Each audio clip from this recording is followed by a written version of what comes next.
I'm playing around with ESPNOW a lot lately, but I still don't know what the maximum range is. It'd be nice to have a display to be able to see what's going on easily. Can you build a system for me that does that? Yes.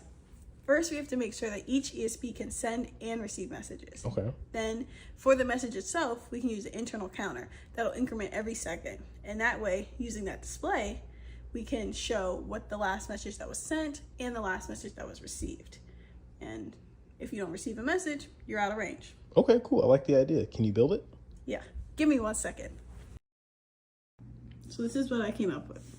As you can see, you see the last message that was sent and received on each device, and they match up. Whatever this last sent message is what this one last received.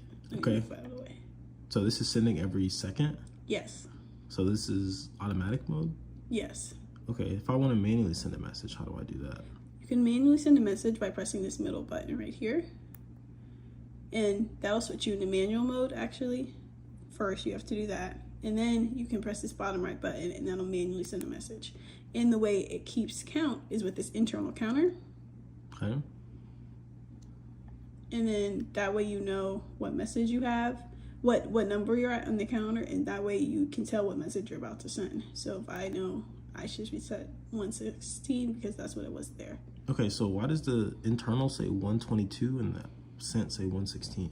Well, because the internal is continuously working, it's continuously incrementing every second, whereas the sent is, since we're in manual mode, it only shows the last sent message, and so that was the last message I sent. Got it. Okay. I see some text and a bar at the bottom of each of these. What do those mean? Well, let's start up here. So this is the last received, how long it's been since you received a message. So the bar works in milliseconds, and as you can see, it says, it's going really fast because it's in milliseconds. But it counts up to 1,000 milliseconds to how long it's been since you received a message. Okay. So what happens if I put the other one in manual mode? If I put this one in manual mode, it'll start going up by the seconds. Pretty cool. And now these are both in manual mode.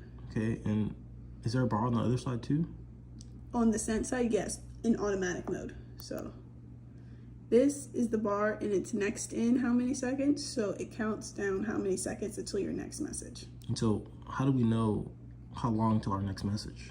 Well, we know what time we sent our last message, and then we know how often we send a message, and that's how we use that. That's how we calculate how much time. Okay, cool. Thanks, Maya.